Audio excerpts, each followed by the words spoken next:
Tech ലോകത്തു നിന്നുള്ള വാർത്തകൾ.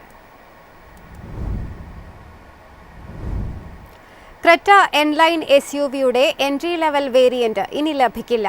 ഈ മോഡൽ ഔദ്യോഗികമായി നിർത്തലാക്കി ഹ്യുണ്ടായി. ഇന്ത്യൻ വാഹന വിപണിയിൽ ശ്രദ്ധേയമായ തീരുമാനവുമായി ഹ്യുണ്ടായി. ക്രീറ്റ എൻലൈൻ SUVയുടെ എൻട്രി ലെവൽ N8 വേരിയന്റ് കമ്പനി ഔദ്യോഗികമായി നിർത്തലാക്കി. ഹ്യുണ്ടായുടെ ഔദ്യോഗിക വെബ്സൈറ്റിൽ നിന്ന് ഈ വേരിയന്റ് ഒഴിവാക്കിയതോടെയാണ് തീരുമാനം സ്ഥിരീകരിച്ചത്. ഇതോടെ ക്രീറ്റ എൻലൈൻ ഇനി ടോപ്പ് സ്പെക് N10 വേരിയന്റിൽ മാത്രമാകും ഉപഭോക്താക്കൾക്ക് ലഭിക്കുക. വിൽപ്പന കുറഞ്ഞതും കൂടുതൽ ഉപഭോക്താക്കൾ ടോപ്പ് വേരിയന്റുകൾ തിരഞ്ഞെടുക്കുന്നതുമാണ് ഈ തീരുമാനത്തിന് പിന്നിലെ പ്രധാന കാരണമെന്നാണ് വാഹന വിപണി വിലയിരുത്തുന്നത്. അടുത്തിടെ ക്രീറ്റ എൻലൈനിന്റെ വിലയും കമ്പനി വർദ്ധിപ്പിച്ചിരുന്നു. ഈ സാഹചര്യത്തിലാണ് എൻട്രി ലെവൽ മോഡൽ പിൻവലിച്ചത്. ക്രീറ്റ എൻലൈനിന് കരുത്തേകുന്നത് 1.5 ലിറ്റർ ടർബോ പെട്രോൾ എഞ്ചിനാണ്. 158 bhp കരുത്തും 253 ന്യൂട്ടൺ മീറ്റർ ടോർക്കും ഉൽപ്പാദിപ്പിക്കുന്ന ഈ എഞ്ചിനൊപ്പം 6 സ്പീഡ് മാനുവൽ ഗിയർ ബോക്സും 7 സ്പീഡ് ഡ്യുവൽ ക്ലച്ച് ഓട്ടോമാറ്റിക് ട്രാൻസ്മിഷനും ലഭ്യമാണ്.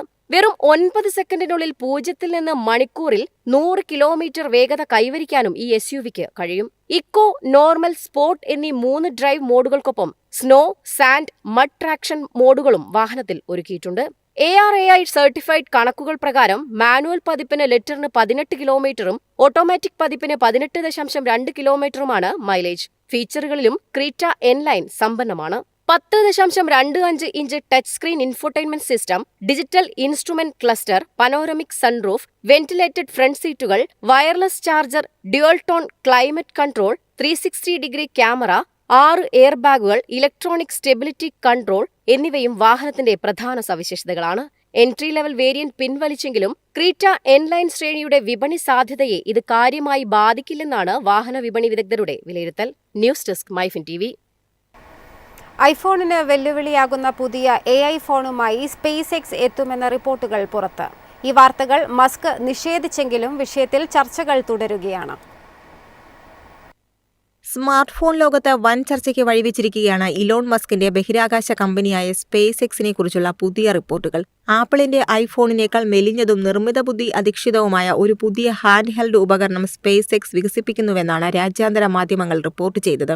പ്രമുഖ സാമ്പത്തിക മാധ്യമമായ the Wall Street journal report അനുസരിച്ച് കമ്പനിയുടെ IPOയ്ക്ക് മുന്നോടിയായി തെരഞ്ഞെടുത്ത നിക്ഷേപകർക്കും സ്റ്റേക്ക് ഹോൾഡർമാർക്കും ഈ AI ഉപകരണത്തിന്റെ പ്രോട്ടോടൈപ്പ് അവതരിപ്പിച്ചതായാണ് വിവരം. എന്നാൽ ഈ റിപ്പോർട്ടുകൾക്ക് പിന്നാലെ SpaceX CEO ഇലോൺ മസ്ക് തന്നെ രംഗത്തെത്തി. തന്റെ സോഷ്യൽ മീഡിയ പ്ലാറ്റ്ഫോമായ Xലൂടെ പ്രതികരിച്ച മസ്ക് ഇത്തരം വാർത്തകൾ പൂർണ്ണമായും അസത്യമാണെന്ന് വ്യക്തമാക്കി. അതേസമയം റിപ്പോർട്ടുകൾ പ്രകാരം ഇതൊരു സാധാരണ സ്മാർട്ട് ഫോൺ ആയിരിക്കില്ല. സ്വന്തമായി വികസിപ്പിച്ച ഓപ്പറേറ്റിംഗ് സിസ്റ്റം, XAIയുടെ ഗ്രോക്ക് AI അസിസ്റ്റൻസിന്റെ പ്രയോജനം, ക്വാൽകോമിന്റെ സ്നാപ്ഡ്രാഗൺ പ്രോസസർ കൂടാതെ സ്റ്റാർലിങ്ക് സാറ്റലൈറ്റ് കണക്ടിവിറ്റി എന്നിവ ഉൾപ്പെടുന്ന AI കേന്ദ്രീകൃത ഹാൻഡ് ഹെൽഡ് ഉപകരണമായിരിക്കും ഇതെന്നാണ് സൂചന. ആപ്പിളിന്റെയും ഗൂഗിളിന്റെയും ആപ്പ് സ്റ്റോർ ആശ്രയിക്കാതെ തന്നെ സ്വന്തം ഇക്കോസിസ്റ്റം സൃഷ്ടിക്കാനും സന്ദേശമയക്കൽ, പണമിടപാട്, സോഷ്യൽ മീഡിയ, AI സേവനങ്ങൾ എന്നിവയെ ഒരൊറ്റ പ്ലാറ്റ്ഫോമിൽ എത്തിക്കാനുള്ള മസ്കിന്റെ എവരിതിങ് ആപ്പ് സ്വപ്നത്തിന്റെ ഭാഗമായും ഈ ഉപകരണം വിലയിരുത്തപ്പെടുന്നു. എന്നാൽ AI ഹാർഡ്വെയർ വിപണിയിൽ ഇതുവരെ വലിയ വിജയങ്ങൾ ഉണ്ടായിട്ടില്ല. ഹ്യൂമൻ AI പിൻ, റാബിറ്റ്, R1 തുടങ്ങിയ ഉപകരണങ്ങൾ പ്രതീക്ഷിച്ച സ്വീകാര്യത നേടിയിരുന്നില്ല. അതിനാൽ മസ്ക് വാർത്ത നിഷേധിച്ച സാഹചര്യത്തിൽ ഈ ഉപകരണം യാഥാർത്ഥ്യമാകുമോ അതോ വെറും അഭ്യൂഹമായി മാത്രം തുടരുമോ എന്നാണ് ഇനി ടെക് ലോകം ഉറ്റുനോക്കുന്നത്. News desk MyFin TV. Social media ഭീമനായ മെറ്റയ്ക്ക് ശക്തമായ മുന്നറിയിപ്പുമായി കേന്ദ്ര സർക്കാർ. ഇൻസ്റ്റഗ്രാമിൽ കുട്ടികളുടെ ലൈംഗിക ചൂഷണവുമായി ബന്ധപ്പെട്ട് ഉള്ളടക്കം പ്രചരിപ്പിക്കുന്ന പരസ്യങ്ങൾ പ്രത്യക്ഷപ്പെട്ടെന്ന ഗുരുതര ആരോപണത്തെ തുടർന്നാണ് നടപടി. ഇത്തരത്തിലുള്ള എല്ലാ പരസ്യങ്ങളും ഉടൻ നീക്കം ചെയ്യാൻ കേന്ദ്ര സർക്കാർ മെറ്റയ്ക്ക് നിർദ്ദേശം നൽകി. വിഷയത്തിൽ 7 ദിവസത്തിനകം മറുപടി നൽകാൻ കമ്പനിയോട് കേന്ദ്ര സർക്കാർ ആവശ്യപ്പെട്ടിട്ടുണ്ട്. BBC നടത്തിയ അന്വേഷണത്തിലാണ് ഇൻസ്റ്റഗ്രാമിൽ പണം നൽകി പ്രചരിപ്പിക്കുന്ന ചില പരസ്യങ്ങൾ കുട്ടികളുടെ ലൈംഗിക ചൂഷണവുമായി ബന്ധപ്പെട്ട ഉള്ളടക്കത്തിലേക്ക് ഉപയോക്താക്കളെ നയിക്കുന്നതായി കണ്ടെത്തിയത്. ഇത്തരം പരസ്യങ്ങൾ ടെലിഗ്രാം ചാനലുകളിലേക്കാണ് വഴിതിരിച്ചുവിട്ടതെന്നും റിപ്പോർട്ടിൽ പറയുന്നു.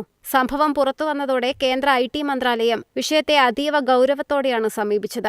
IT മന്ത്രി അശ്വിനി വൈഷ്ണവിന്റെ നിർദ്ദേശത്തെ തുടർന്ന് മെറ്റയ്ക്ക് നോട്ടീസ് നൽകിയ സർക്കാർ ഇത്തരത്തിലുള്ള പരസ്യങ്ങൾ എങ്ങനെ പ്ലാറ്റ്ഫോമിൽ പ്രത്യക്ഷപ്പെട്ടു, അവ തടയാൻ എന്തെല്ലാം സുരക്ഷാ സംവിധാനങ്ങളാണ് നിലവിലുള്ളത്, ഇനി ആവർത്തിക്കാതിരിക്കാൻ എന്ത് നടപടികളാണ് സ്വീകരിക്കുന്നത് എന്നീ കാര്യങ്ങളിൽ വിശദീകരണം തേടിയിട്ടുണ്ട്. അതേസമയം കുട്ടികളെ ലൈംഗികമായി ചൂഷണം ചെയ്യുന്ന ഉള്ളടക്കത്തോട് സീറോ ടോളറൻസ് നയമാണ് കമ്പനിക്കുള്ളതെന്ന് മെറ്റ അറിയിച്ചു. ഇത്തരത്തിലുള്ള ഉള്ളടക്കം കണ്ടെത്തി നീക്കം ചെയ്യാൻ ആർട്ടിഫിഷ്യൽ ഇന്റലിജൻസും പ്രത്യേക വിദഗ്ധ സംഘങ്ങളും പ്രവർത്തിക്കുന്നുണ്ടെന്നും നിയമം ലംഘിക്കുന്ന അക്കൗണ്ടുകളും വെബ് ലിങ്കുകളും നീക്കം ചെയ്തതായും കമ്പനി വ്യക്തമാക്കി. എന്നാൽ കുറ്റവാളികൾ നിരന്തരം പുതിയ മാർഗങ്ങൾ സ്വീകരിക്കുന്നതിനാൽ ഇത്തരം ഉള്ളടക്കം കണ്ടെത്തുന്നത് വലിയ വെല്ലുവിളിയാണെന്നും മെറ്റ വിശദീകരിച്ചു. News desk MyFin TV.